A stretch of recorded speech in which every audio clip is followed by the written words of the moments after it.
다음 사건입니다. 건물주를 요즘 간물주라고 한다고 하죠. 그런데 이러라고 부르는 건 아닐 겁니다. 예, 자기 건물에 입주한 병원을 아무리 건물주라지만 자기 마음대로 드나들면서 간호사들을 CCTV로 감시하고 심지어 치료와 처방까지도 간섭을 했다는 건물주가 있다라는 제보가 들어왔습니다. 참다 못한 병원장이 저희 뉴스헌터스 팀으로 이렇게 제보를 해왔습니다. 황당한 사연, 먼저 얘기부터 들어보시죠. 그 옆에 앉아가지고 일일이 뭔가 잔소리도 하고 밖에 있을 때는 CC 카메라를 보면서 뭐하냐 감시를 하는 거 그냥 뽑아놓으면 도망가고 왜 그만두냐 물으면 너무 저렇게 심하게 감시를 하고 다 그 사람을 언급하고 당신 때문에 이렇게 하니까 좀 자제해달라 그러니까 씩씩거리면서 두려워서 막 큰 소리 치고 난리를 치는 거야 그냥. 아니 건물주는 월세만 받으면 될 것 같은데 네. 남의 병원 일에 본인이 약간 병원장인 것처럼 행세를 한 것 같네요. 그렇습니다. 이 건물주하고 해당 병원장이 약 20년 정도 이제 알고 지내던 지인 사이인데 네. 다른 병원에서 같이 근무를 했던 적도 있다고 합니다. 그럼 이제 건물주가 의사냐? 또 그건 아니거든요. 네. 그냥 이제 병원 내에서 진료비 심사 청구를 담당하는 이런 행정 직원으로 이제 근무를 했던 것 같은데 네. 그러면서 이제 본인이 이게 건물주가 되고 나서 그러고 나서 이제 이 제보자 병원장하고 이제 병원을 개원을 하는 부분에 대해서 이야기를 좀 했다라고 합니다. 그러면서 처음에 이제 인테리어 비용이라든지 아니면 초기 세팅 비용 이런 건 본인이 책임을 지겠다. 그리고 이제 몇 개월에 해당하는 임대료도 본인이 부담을 하겠다. 이렇게 이제 이야기를 하니까 내 건물에 입주해라. 그렇죠. 그래서 이제 제보자 병원장 입장에서는 초기에 이제 병원을 개원할 때 비용이 많이 들다 보니까 네. 그게 너무 고마워가지고 오히려 건물주가 천사같이 느껴졌다라고 하거든요. 그럴 수 그렇겠네요. 있죠. 그렇죠. 네. 그러고 나서 이제 병원을 개원을 하고 나니까 이 건물주가 딱 바뀌었다라고 합니다. 어떻게 바뀌었냐면 아까 이제 진료비 심사 청구하는 거 그거를 이제 아르바이트식으로 이제 건물주가 해준다라고 했는데 네. 근데 그러고 나서 본인이 이제 안 나오는 날에 CCTV를 보면서 병원 직원들이 일을 하지 않고 있는지를 감시를 하고요. 그리고 이제 뭔가 이 전화나 문자 같은 걸로 이제 병원 업무를 지시를 하기도 하고 네. 그리고 심지어는 간호사들이 이제 모여 있는 그런 모습을 보면 왜 모여 있느냐라고 하면서 이제 이야기를 또 건네기도 했다라고 합니다. 얘기만 들으면 거의 병원장이 할 일을 한 건데 자, 이 제보자 병원장의 병원의 건물주이자 이 병원에서 알바식으로 행정 업무를 봐준다고 했어요. 근데 이렇게까지 하는 게 말이 되는 겁니까? 그렇죠. 이게 사실은 이제 지시를 할 수 있는 영역도 이제 한정이 되어 있다라고 보는데 여기서 이제 지금 제보자인 병원장이 문제를 삼는 게 여러 가지가 있습니다. 네. 사실은 이제 그 간호사들이 데스크에 앉아 있으면은 화분에 물 주라고 시키고 이런 것 정도는 할 수 있다고 치는데 인테리어를 하는 인부들한테 커피를 타주라고 시키기도 했고요.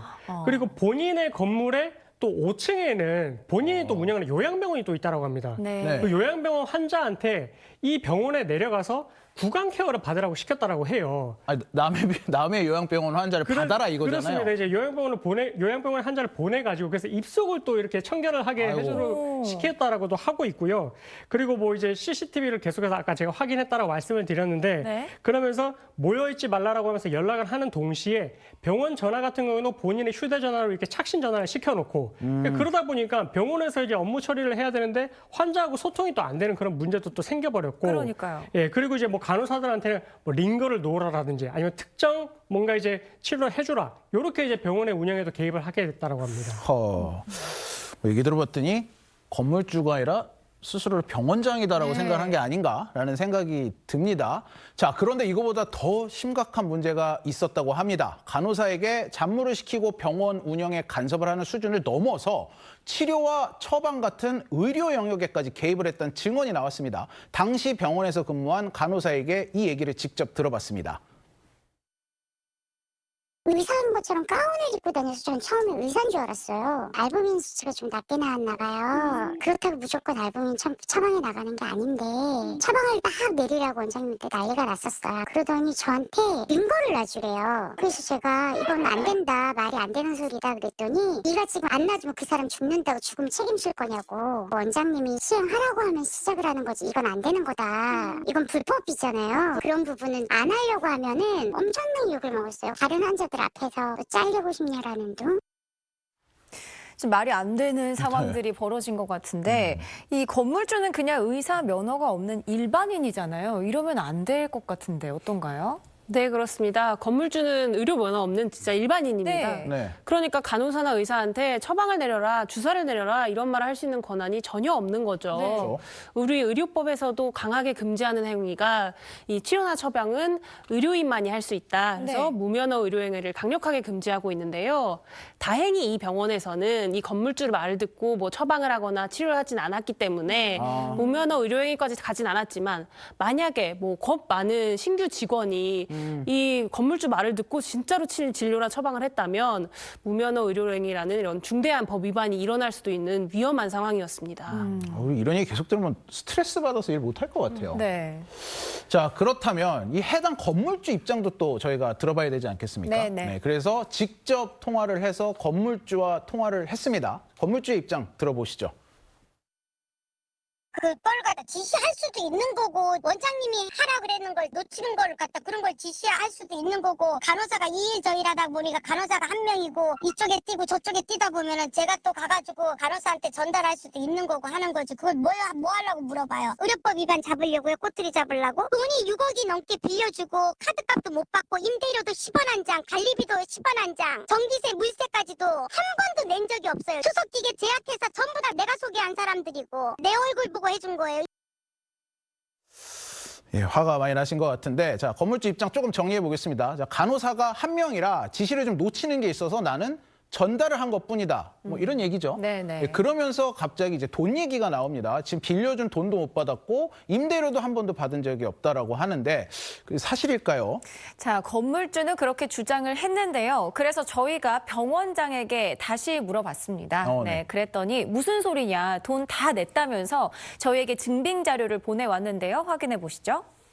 자, 지금 해당 내역을 보시면 도시가스 165만 원, 또 관리비 185만 원, 전기세도 있고요. 심지어 구인 광고 비용 51만 원까지 병원장이 지출을 했습니다.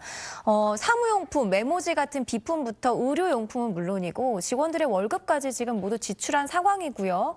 그리고 가장 중요한 해당 건물에 대한 이자죠. 약 250만 원을 매달 건물주에게 납부했다면서 반박을 해왔습니다.